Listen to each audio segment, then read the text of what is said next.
Hello दोस्तों, मैं आपके लिए लेके आया हूँ एक और नई सीरीज का एक्सप्लेनेशन। और ये स्टोरी है एक प्रो गेमर जाओ फेंग की, जिसे सिर्फ अपने गेम्स और गेमिंग इक्विपमेंट से ही प्यार है। लड़कियां तो उसे ओवररेटेड कहती हैं, उसका दिल सिर्फ और सिर्फ गेमिंग में लगता है। एक दिन एक पावरफुल गेम का लेवल कंप्लीट करते वक्त सिस्टम उसे टेलीपोर्ट करके एक दूसरे वर्ल्ड में पहुंचा देती है। और इस नए वर्ल्ड में जाओ फेंग को पता चलता है कि जिस बॉडी में उसने एंट्री मारी है उसका कल्टीवेशन लेवल तो 0 है और अब उसे इस डेंजरस दुनिया में पावर्स को हासिल करना होगा और गुंडों से बचना होगा। क्या वो सिस्टम के दिए टास्क को कंप्लीट करके घर वापस लौट पाएगा या फिर यही का होकर रह जाएगा? चलो फिर इस थ्रिलिंग जर्नी को डिटेल में एक्सप्लोर करते हैं।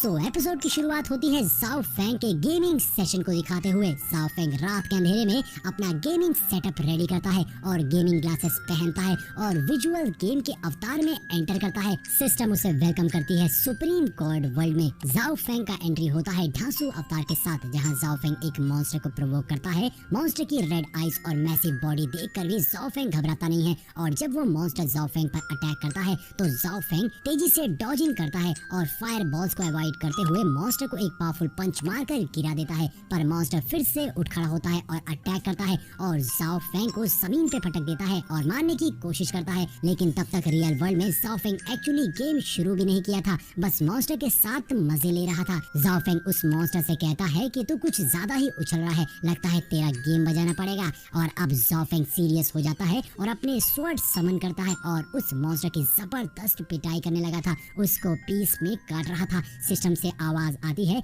जाओ फेंग को कांग्रेचुलेशन देती है कि आपने लेवल को पार कर लिया है और आपको रिवॉर्ड मिलेगा। सिस्टम रिवॉर्ड का प्रॉमिस करती है। अब जाओ फेंग एक्साइटेड हो गया था कि उसे कोई एपिक गेमिंग इक्विपमेंट मिलेगा, लेकिन सिस्टम ने जाओ फेंग की उम्मीदों पर पानी फेर दिया था, क्योंकि सिस्टम की तरफ से जाओ फेंग को मिलती है एक सुंदर लड़की। जाओ फेंग जो सिर्फ इक्विपमेंट में इंटरेस्टेड है, उसे लड़कियों में जरा सा भी इंटरेस्ट नहीं है। वो उस लड़की को पंच मार के भगा देता है। जाओ फेंग गुस्से में चिल्लाने लगता है कि ये क्या मजाक है, मैंने लेवल पार किया है और मुझे एक अच्छा सा गेमिंग इक्विपमेंट चाहिए। तुमने मुझे ये क्या लड़की का अवतार भेज दिया है? जानते भी हो वो फाइट करते वक्त कितनी मुश्किल होती है, मुझे गेमिंग इक्विपमेंट दो। जाओ फेंग सिस्टम पर बहुत ज्यादा भड़का हुआ था कि तभी एक आवाज आती है जो जाओ फेंग को टॉन्ट करती है। वो एक सड़ा हुआ गेमर है जो सारा दिन अपने आप को रूम में बंद करके बस गेम ही खेलता रहता है। तुम्हारा दिल साफ है लेकिन तुम्हारा लड़कियों में 0 इंटरेस्ट है। तुम्हारे पास कोई काम धंधा नहीं है क्या? तुम एक केयरलेस लड़के हो। तभी एक छोटू सा सिस्टम का क्रिएचर अपीयर हो जाता है और जाओ फेंग को बताता है कि उसने स्पेस जंप अनलॉक कर लिया है।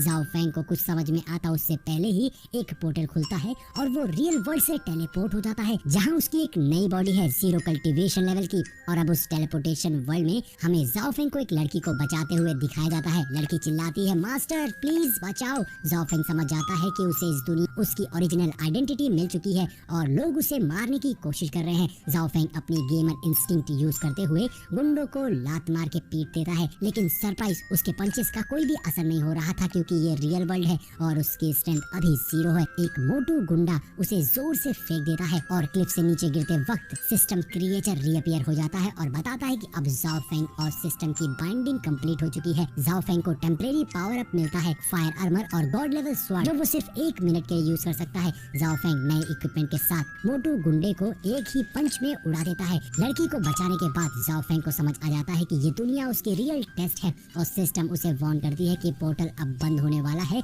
लेकिन जाओ सुनता नहीं है और वो लड़की की हेल्प करने के लिए लौट आता है और अपनी फुल पावर दिखाकर गुंडों को डिफीट कर देता है। अब उस फाइट को कंप्लीट करने के बाद जाओ फेंग देखता है कि वो क्यूट लड़की तो ऑलरेडी वहाँ से कट चुकी है और वो सोचता है कि इसने तो मुझे शुक्रिया तक नहीं बोला। जिसके बाद वो क्यूट सा क्रिएचर जाओ फेंग के पास आता है और यहाँ पर हमें उस क्यूट क्रिएचर का नाम पता चलता है, जिसका नाम है बोनी। वो जाओ फेंग से कहता है क्योंकि तुमने 2 बहुत ही अच्छी टेक्निक्स का इस्तेमाल किया है, इसीलिए तुम्हें एक रिवॉर्ड मिलता है। ऐसा कहते हुए उसने जाओ फेंग को एक गोल्डन बुक दे दी थी। जब जाओ फेंग उसे देखता है तो बोनू की ओर देखने लग जाता है, जिस पर बोनी बताता है कि मैं तुम्हें बताना भूल गया, मैं इस सिस्टम को चलाता हूँ और अगर तुम किसी भी लेवल को पार करते हो तो बदले में तुम्हें मेरी तरफ से कुछ रिवॉर्ड्स मिलेंगे जो तुम्हारे बहुत काम के होंगे। और इस बार जो उसे बुक मिली थी वो थी 10 मेरिडियन डिवाइन स्वॉर्ड। और साथ ही यहाँ पर जाओ फेंग को ये भी पता चलता है कि उसका लेवल भी अब अपग्रेड हो गया है, जिससे जाओ फेंग बहुत खुश हो गया था और वो इतराते हुए कहता है कि इस नए वर्ल्ड में भी मैं तो कमाल ही कर रहा हूँ, मैं सच में बहुत ही कमाल का आदमी हूँ। मुझे अब सब समझ में आ गया है, मुझे एक एक करके मॉन्स्टर्स को मारना होगा और अपने लेवल को अपग्रेड करना होगा, जो कि मेरे लिए बाएं हाथ का खेल है। अब वो यहाँ पर ऐसी लंबी लंबी डींगे हाँक रहा होता है कि तभी वो लड़की पीछे से भागती हुई आती है और जाओ फेंग के गले लग जाती है। यहाँ पर जाओ फेंग कहता है ये लड़की मुझसे क्यों चिपक रही है, इसका मुझसे क्या लेना देना है। जिस पर बोनी उसे एक फ्लैशबैक दिखाता है जिससे उसको पूरी कहानी समझ में आ जाए। फ्लैशबैक में ज़ाओ फेंग को समझ में आ जाता है बचपन में वो दोनों एक साथ में थे, जहाँ पर एक दूसरे सेक्ट लीडर ने आकर उसके फादर को मार दिया था और वो लड़की अनाथ हो गई थी। तब से ही वो ज़ाओ फेंग के साथ में है। और अब यहाँ पर ज़ाओ फेंग को सारी कहानी समझ में आ जाती है और साथ ही यहाँ पर हमें उस लड़की का नाम भी पता चलता है जिसका नाम है साइनर। और अब हम प्रेजेंट में आ जाते हैं जहाँ पर ज़ाओ फेंग को एक टास्क मिला था, उसे उन लोगों को मारना था जिसने उसके फादर को मारा था। और अब इस टास्क को एक्सेप्ट करने के लिए ज़ाओ फेंग बिल्कुल तैयार होता है, लेकिन उससे पहले ही बोनी उसे वार्न कर देता है, ये कहते हुए कि ये गेम जरूर है लेकिन अगर तुम इस गेम में मर जाते हो तो तुम रियल लाइफ में भी मर जाओगे। अब ये बात सुनकर ज़ाओ फेंग समझ जाता है कि ये मिशन तो काफी ज्यादा डेंजरस हो सकता है, लेकिन इससे पहले कि वो कुछ भी सोच पाता या कोई फैसला ले पाता, बोनी ज़ाओ फेंग का हाथ पकड़ के उस मिशन को एक्सेप्ट करवा देता है, जिससे ज़ाओ फेंग कहता है अबे ये तुमने क्या कर दिया। जिस पे बोनी बताता है कि ये मैंने तुम्हारे लिए ही किया है, अब तुम पीछे नहीं हट सकते हो। जिस पर ज़ाओ फेंग को गुस्सा आ जाती है कि साले चूहे तुम्हारी वजह से मैं फंस गया हूँ। और अब वो बोनी को पकड़ता है और यहाँ वहाँ घुमा घुमा के सामने पटक देता है, जिसके बाद अभी भी ज़ाओ फेंग का दिल नहीं भरा था क्योंकि बोनी ने ज़ाओ फेंग को बहुत बुरा फंसा दिया था। इसीलिए ज़ाओ फेंग जंप करके बोनी के मुंह में पंच मारने लग जाता है और उसे मार मार के एक ही बार में उसका शेप बिगाड़ देता है। जिसके बाद अब उसे कुछ समझ में नहीं आ रहा था तो बोनी कहता है तुम्हारे पास एक ही रास्ता है, तुम्हें अपनी स्ट्रेंथ को गेन करना होगा और इस मिशन को कंप्लीट करना होगा, जिसके बाद तुम आजाद हो। और अब ये बात सुनकर ज़ाओ फेंग तैयार हो जाता है, जिसके बाद साइनर उसके पास आ जाती है, जहाँ पर साइनर बहुत बुरी तरीके से रो रही होती है क्योंकि उसके फादर को उस विलन ने मार दिया था, जिससे अब ज़ाओ फेंग को बदला लेना होता है। यहाँ पर ज़ाओ फेंग उस लड़की को शांत करते हुए कहता है कि तुम फिक्र मत करो, अब मैं आ गया हूँ ना, अब सब ठीक हो जाएगा। जिसके बाद अब सीन चेंज होता है और हम दूसरी ओर उसी विलेन मास्टर को देखते हैं जिसने उन दोनों मास्क मैन को भेजा था साइनर को मारने के लिए, लेकिन वो दोनों अपने मिशन में फेल हो जाते हैं, जिसकी वजह से अब वो मास्टर बहुत ज्यादा गुस्से में आ जाता है और कहता है कि तुम लोग बेकार आदमी हो, किसी काम के नहीं हो, तुम्हारी हिम्मत भी कैसे हुई खाली हाथ वापस लौटने की। वो मास्टर उन दोनों को उठाकर पटक देता है और कहता है तुम लोगों के पास सिर्फ 3 दिन है, जल्दी से जाओ और उस लड़की को पकड़ के लाओ, नहीं तो तुम्हारे लिए ठीक नहीं होगा। जिसके बाद वो दोनों बंदे डरकर वहाँ से भाग जाते हैं और अब वो मास्टर अपने बेटे से कहता है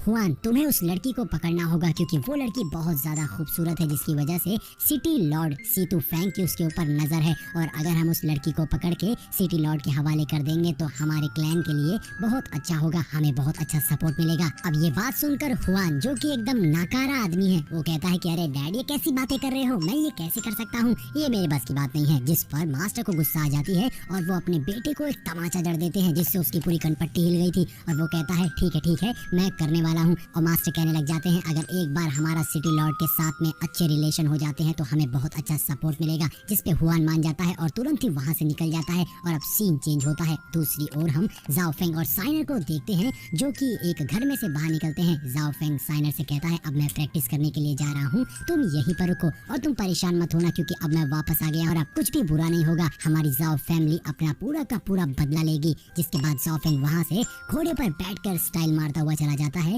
जिसे देखकर साइनर कहती है कि अब तो मास्टर काफी ज्यादा बदल चुके हैं। लेकिन वहीं हम उन दोनों मास्क मैन को देखते हैं जिन्हें उन लड़कियों का पता चल गया था और उन्हें ये भी समझ में आ जाता है कि ये लड़की अब अकेली है, इसीलिए वो कहते हैं कि जल्दी से मास्टर को इस बारे में इन्फॉर्म करो। और अब सीन चेंज होता है और हमें खूबसूरत से माउंटेन का सीन देखते हैं जहाँ पर ज़ाओ फेंग प्रैक्टिस कर रहा था। दरअसल वो कुछ मॉन्स्टर से फाइट कर रहा होता है जिसमें स्नेक मॉन्स्टर और स्पाइडर मॉन्स्टर अलग अलग तरीके के बीस्ट मॉन्स्टर होते हैं जिनसे फाइट करने में उसे बहुत मजा आ रहा था। यहाँ पर वो अपनी उसी सुप्रीम स्वॉर्ड का इस्तेमाल करते हुए उन तीनों को नॉकआउट कर देता है। जिसके बाद वो स्टाइल मारता हुआ बोनी से कहता है अरे ये तो बहुत आसान था, ये कीड़े मकोड़े मेरे सामने कैसे टिक सकते हैं। जिस पर बोनी दूसरी ओर से कहता है अब इतना इतराओ मत, वो लोग अभी मरे नहीं हैं, वो दोबारा जिंदा हो सकते हैं। ये बात सुनकर तो एक पल के लिए उसका मुंह सफेद पड़ गया था और वह कहता है क्या कि तभी वो तीनों मॉन्स्टर एक बार फिर से जंप करके ज़ाओ फेंग के पीछे पड़ जाते हैं। तो ज़ाओ फेंग अपनी जान बचाने के लिए यहाँ से वहाँ से यहाँ भागने लग जाता है और कुछ देर फाइट करने के बाद हमें पता चलता है कि ज़ाओ फेंग ने फाइनली उन तीनों को हरा दिया था।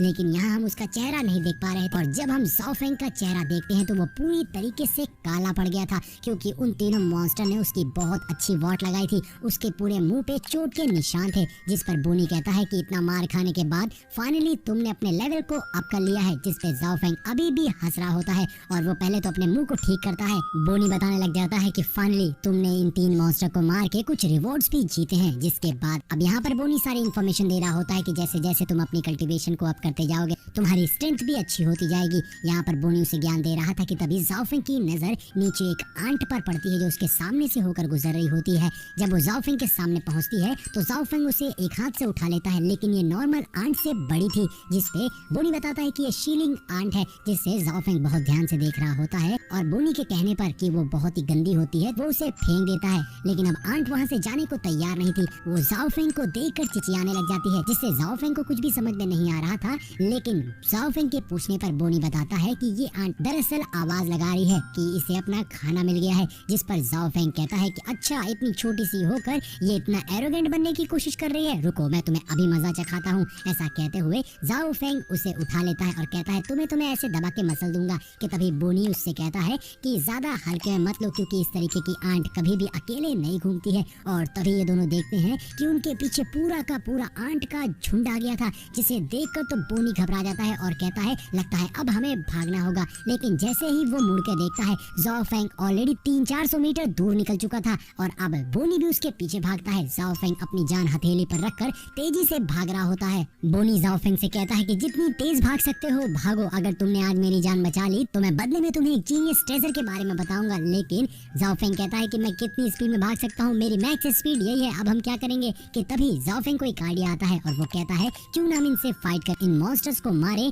और इससे पॉइंट्स कमाएं। जाओफेंग पलट जाता है और अपनी स्वॉर्ड को बाहर निकाल लेता है, जिसके बाद वो जंप करके एक थोड़ा ऊंचाई पर पहुंच जाता है। लेकिन बोनी अभी भी घबरा रहा होता है, ये कहकर कि हम इनसे जीत नहीं पाएंगे, हम बहुत बुरी तरीके से मारे जाने वाले हैं। और यहाँ पर जाओफेंग एक फायर टेक्निक का इस्तेमाल करते हुए अपने इर्द गिर्द आग लगा देता है, जिससे वो सारी आंट जो उसकी ओर आ रही थी वो सारी जलकर राख हो जाती हैं। और लगातार जाओफेंग को बहुत सारे पॉइंट्स मिलते जा रहे थे, जिससे जाओफेंग स्माइल कर रहा था। और बोनी कहता है कि ये लड़का तो सच में बहुत ज्यादा चालाक है। और देखते ही देखते कुछ ही वक्त में वो सारी की सारी आंट मारी जाती हैं और अब फाइनली जाओफेंग ने 9 इमॉर्टल रियल्म पर ब्रेक थ्रू कर लिया था और सेकंड स्टार से 5 स्टार पे पहुंच चुका था, जिससे अब वो तो बहुत खुश होता है। लेकिन अब यहाँ पर जाओफेंग को याद आता है कि बोनी ने भागते वक्त किसी जीनियस ट्रेजर के बारे में बोला था। लेकिन जब जाओफेंग उससे पूछता है तो बोनी मुकर जाता है, जिस पर जाओफेंग कुछ भी नहीं कहता है और अपनी नाइफ निकालकर चुपचाप उसको घिसने लगता है, जिसे देखकर बोनी कहता है कि ये तुम क्या कर रहे हो। जिस पर जाओफेंग बताता है कि आज मैं इससे किसी के छोटे छोटे टुकड़े करने वाला हूँ। और जब वो अपनी नाइफ को उठाता है तो उसमें बोनी का ही चेहरा दिखाई देता है, जिससे बोनी डर जाता है